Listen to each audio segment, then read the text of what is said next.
All right, joining us now on the ticket hotline is the owner and general manager of the Cowboys. Certainly in a good mood this morning after the win last night. We say good morning to Jerry Jones. How are you? Good morning, man. Good morning. Good morning. Congrats on a win. Well, thank you. And before we get started, let me ask you boys a question.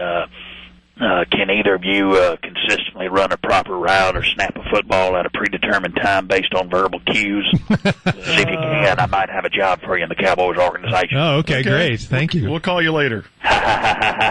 Little football humor there, huh? Little football humor, and let's just start off candidly saying God bless Dan Bailey. Yeah. 6 field goals. I mean, that was very impressive. Thank God for Bailey, because during training camp, I was prepared to bring in that donkey that kicks field goals at the Georgia State Fair. Oh, Gus? Yeah, Gus. I was going to sign Gus.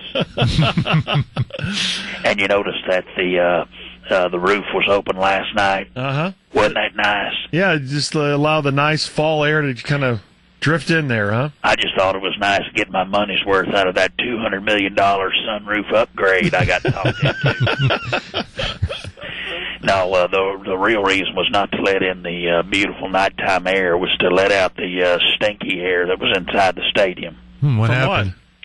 Oh, Jerry Jr. cut one right before the game. And that's why you opened it? Well, the problem is it was Mexican Heritage Month, and we had a Mexican food buffet before the game, and that Mexican food just ripped through the Jones family. Oh, gosh. I actually blew myself out of the owner's box once. Looked like I pulled the eject lever on an F-16. I was sailing out in the stand. But yeah, so we had to open that thing up. Jerry cut it, and Steven pressed a little button to open the roof, and then we couldn't get it back closed. Oh, got stuck, huh? Yeah. And Rob Ryan, he might not have control of his bowels, but he does have control of his defense, I tell you. Yeah, they look pretty good here. They did, and that is candid, and I'm smiling when I say that. Rob, of course, is another reason I have to keep that roof open. Yeah, I'll Sure. bet. Oh, my Lord, you ought to hear that man roar. He fires off his ass trumpet more than a bison.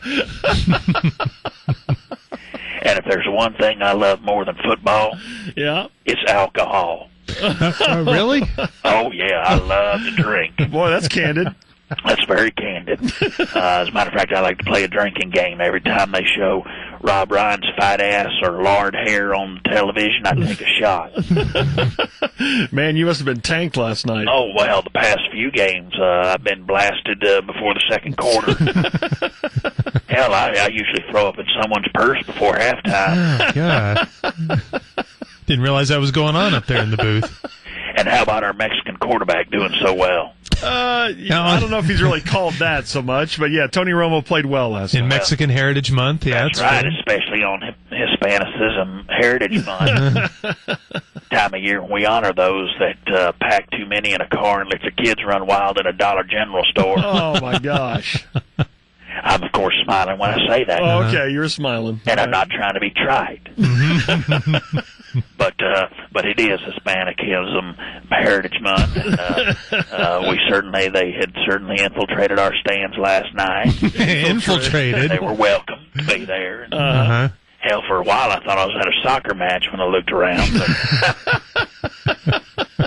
But we're very proud of Tony. He overcame the rib injury and overcame a bunch of mental mistakes from his teammates around him. I'm sure you guys noticed that. We got a lot of work to do on that front. Yeah. Tony hasn't had a problem snapper like that since Jessica Simpson. Good morning. Okay. Good morning. There he goes. FakeJerry with us the morning after his team beats Washington 18-16. Well, speaking of Tony